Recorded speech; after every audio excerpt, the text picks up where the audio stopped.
God of War Ragnarok is an amazing game that continues down the path forged by 2018's God of War. To those of you watching who haven't played, the answer to your question of should you buy this game is super easy. If you hated 2018's God of War, then I highly doubt this game's going to be any different for you.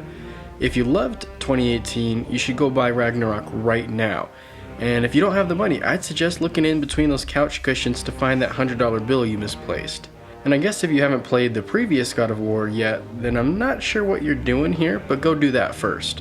The game is constantly on sale, and I think it still comes with a PS5 collection if you have one. Now that we've established Ragnarok continues on where 2018's God of War left off, let's get into the spoiler review. By the way, that's your spoiler warning if the title wasn't obvious enough.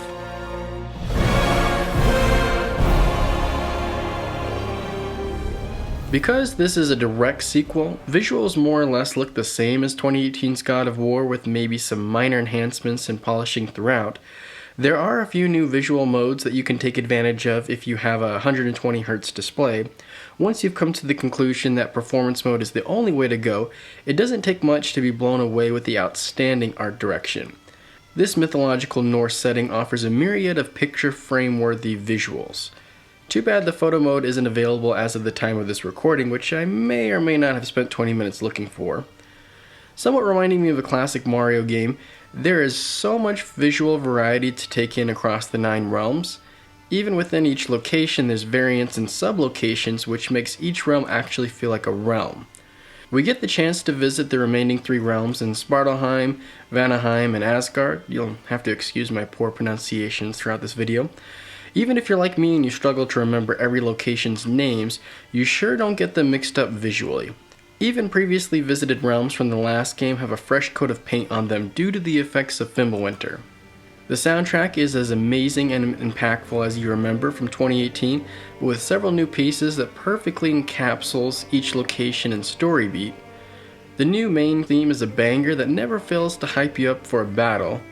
As a whole, God of War Ragnarok's presentational elements including music, art direction, performance, animations, motion capture, and the single camera shot are about as close to perfect as it gets in gaming. God of War Ragnarok excels in the spectacle department like few others. Epic moments like both of the Thor fights, the unshackling of the Hellhound, and the visual spectacle that is Ragnarok contrasted well against smaller yet equally impactful moments like the barroom brawl in Asgard or Atreus' ascension up the Great Wall. Much like 2018, a large portion of this game's world building comes from the entertaining and enlightening stories of Mimir.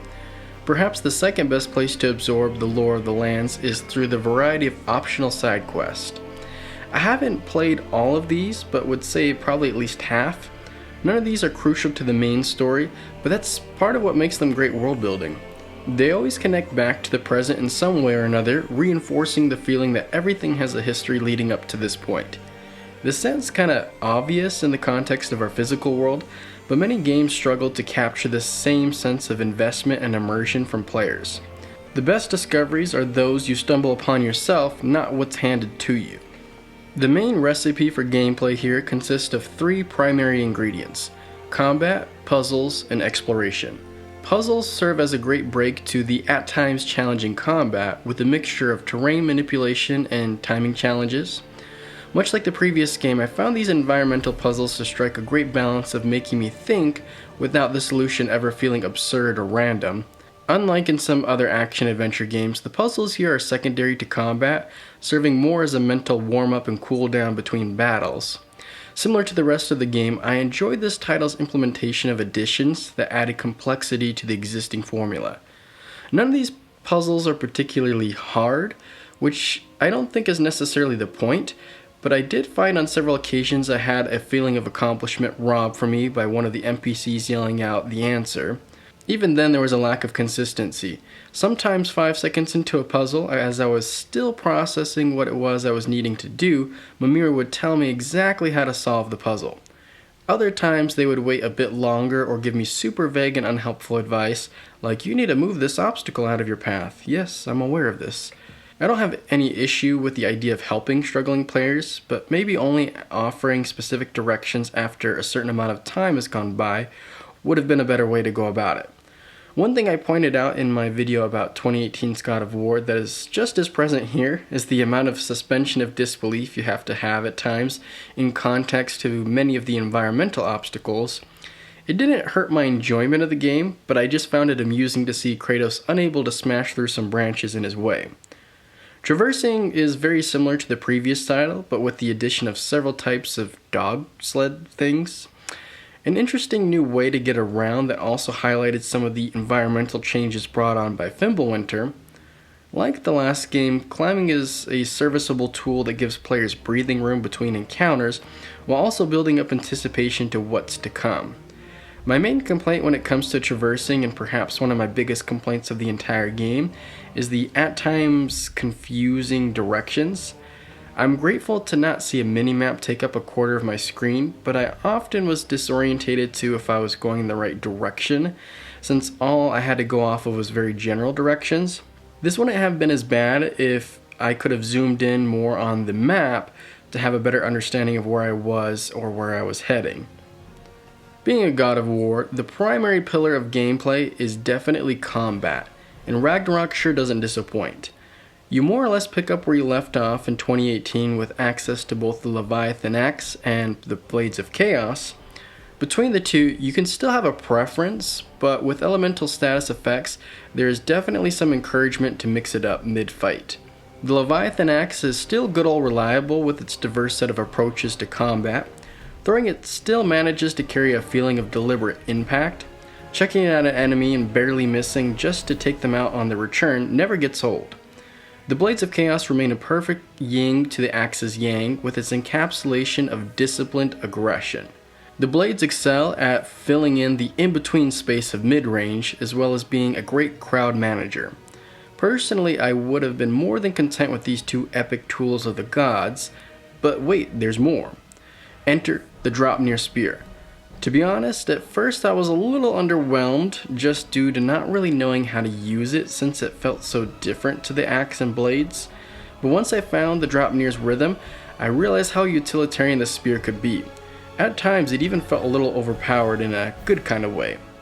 You know the developers nailed designing each of these three weapons when there isn't an obvious weak link. Each of them have their complementary strengths and matchups. 2018's God of War gave us meat and potatoes with the Leviathan Axe and the Blades of Chaos, and now with Ragnarok, Santa Monica Studios has added gravy to perfect the meal. Also adding to the meal is more of a dependency on Kratos' shield and how you use it. With different specialties to cater to your use of the shield and the implementation of shield strikes, there's a new layer added to the dance that is combat. As I've said in some of my other videos, it takes two to tango for satisfying combat, and Ragnarok sure has a lot of good dance partners. The previous title's enemies were varied and balanced, but pale in comparison to the huge roster of creatures and monsters out to get you here. The variety here makes each encounter feel special. There isn't an oversaturation of any specific enemy type that takes away from the accomplishment of beating that specific foe, like how Trolls felt towards the end of 2018. Once I started to feel good about my dodges, rolls, and parries, certain enemies became fairly easy, while others were still throwing me off into the late game due to their unique timing. Just something as simple as mixing up the speed for an attack animation kept combat feeling fresh, even after credits rolled. I'm not a crazy hardcore player that loves challenge for the sake of challenge, but God of War is one of those few games where I was having so much fun I never wanted to put the controller down. Even after I had died for the 20th time against a completely optional mini-boss. Honestly, the only thing that consistently bugged me about combat was the player's vulnerability to incoming attacks in the middle of a special move.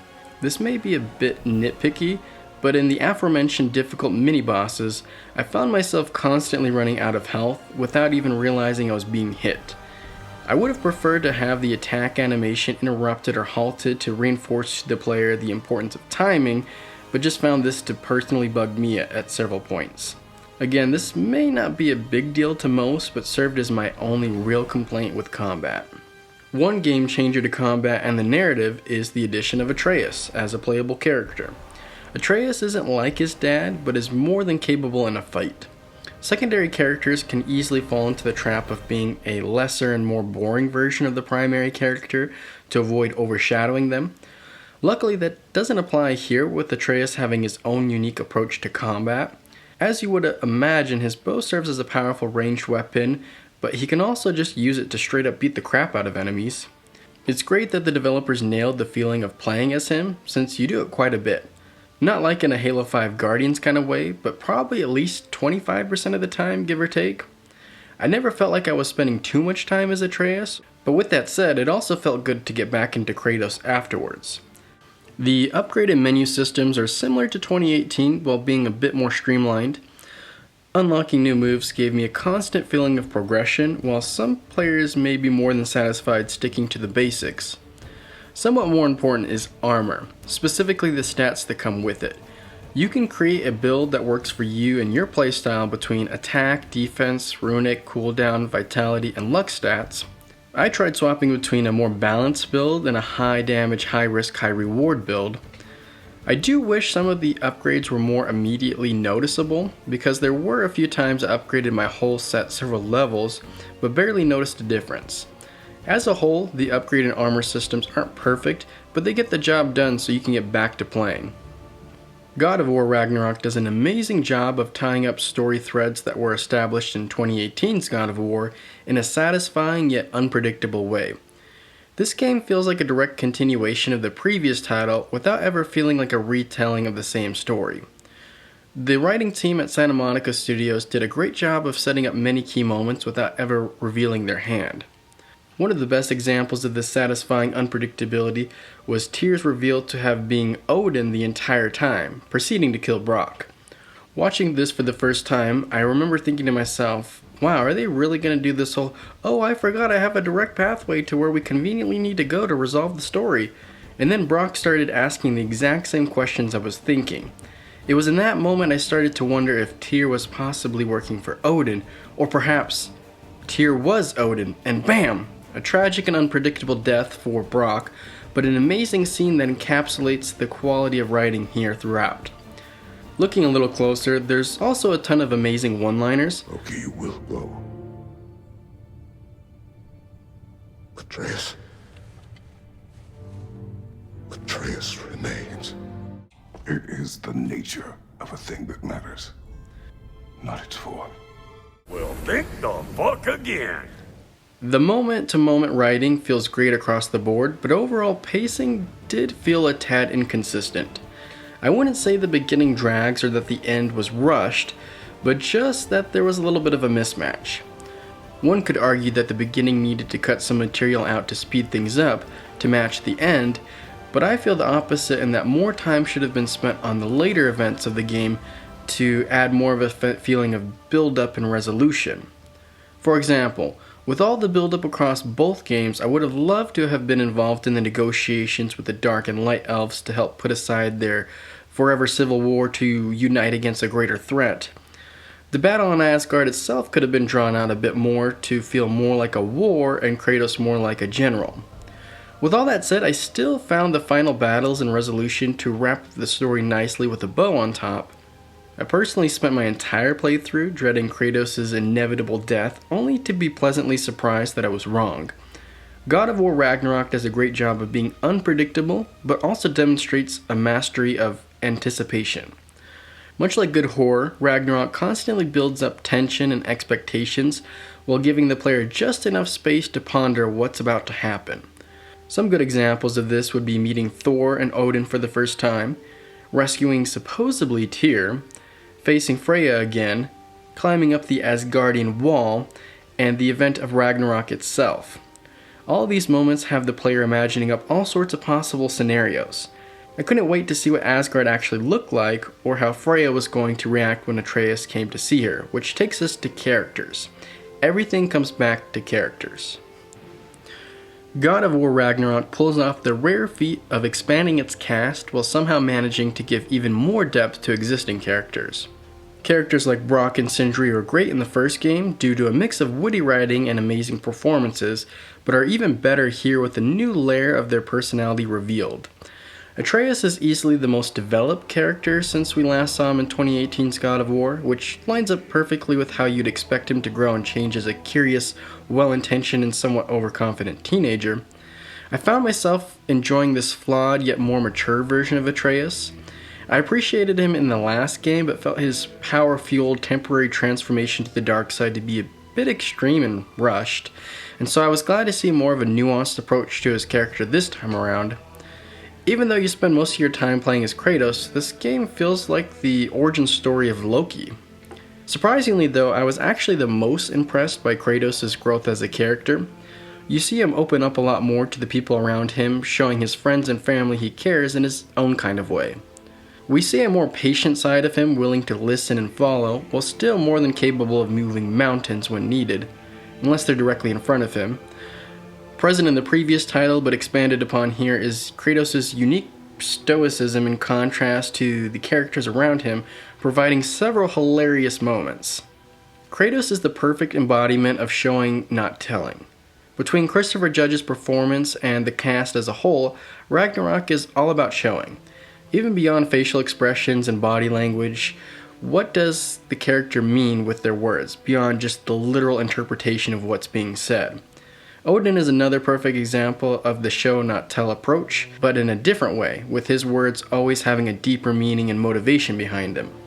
Odin steals the spotlight in every scene that he's in, with his physically unimposing yet mentally intimidating presence, like that of an emotionally abusive and manipulative stepfather who sets you up just to shoot you back down for the gain of his own ego. Maybe I'm doing a little bit of personal projecting there, but maybe not if you remove the step out of the equation. Much like Odin, Thor is not exactly who I was expecting him to be, or at least partially.